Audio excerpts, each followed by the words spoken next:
أحببتني وقصدك الشيطان فوق روحاني وأنتي. نتمنى الرفاق كل الرفاق.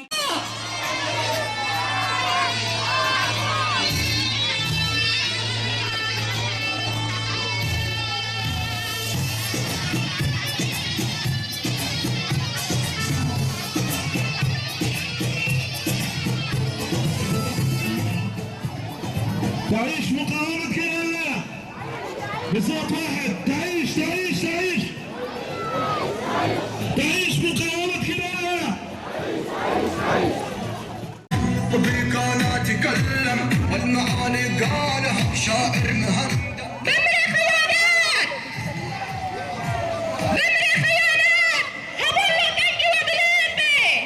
غمري خيانات مش اضرب يا قلال. بفضل الصوت هذه الأعلام صور الشهداء للأمن.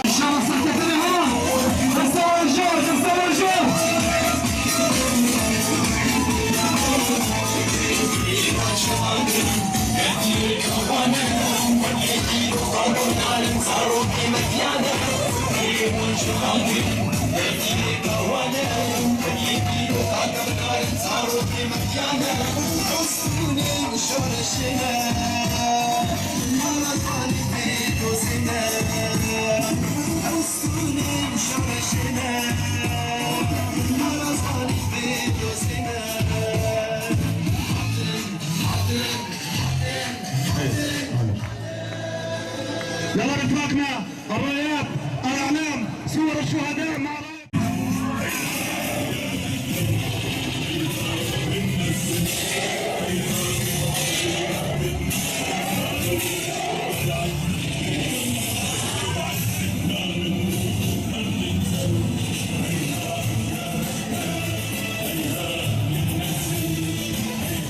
في البداية نحيي الشعوب المتكاتفة جنبا إلى جنب لمساندة بعضهم ضد أي عدو غاشم يهاجم مناطق تشهد تلاحم أخوي بين مكونات المنطقة. إن هجوم الدولة التركية على مناطق شمال وشرق سوريا وعلى مناطق الدفاع المشروع واستهدافه لقوات الدفاع الشعبي، كذلك توغلها وزيادة نفوذها في البلدان العربية، يدل على استمرارية تدخلات النظام العالمي في المنطقة.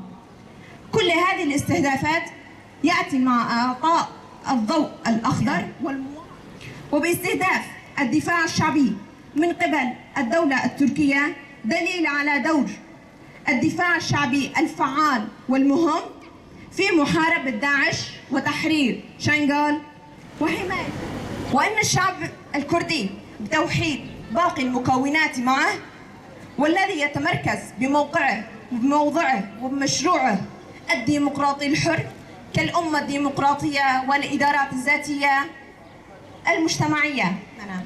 مرة أخرى نحيي مقاومة الدفاع الشعبي ضد الاحتلال التركي وندعو إلى رفع وتيرة النضال لحماية كرامة الشعوب والحماية الأرض والعرض. اليوم تمر علينا الذكرى السنوية الأولى لاستشهاد الرفيقات شهيدات مجزرة حلنج، حيث أن الشهيدات مثلن الشخصيات الثورية ولعبن دورا فعالا من أجل حرية المرأة في روجافا، لذلك تم استهدافهن من قبل أعداء الإنسانية. إن الانتهاكات والجرائم التي ترتكبها الحكومة التركية بحق النساء مناطق شمال وشرق سوريا واستهداف النساء والهجوم الذي أسفر عن استشهاد عضوات مؤتمر ستار اللواتي ناضلا من أجل تنظيم وتحرير المجتمع والمرأة في حلنج، ولأن المرأة أصبحت رائدة في المحافظة على مكتسبات الشهداء والثورة وخاضت المعارك الطاحنة.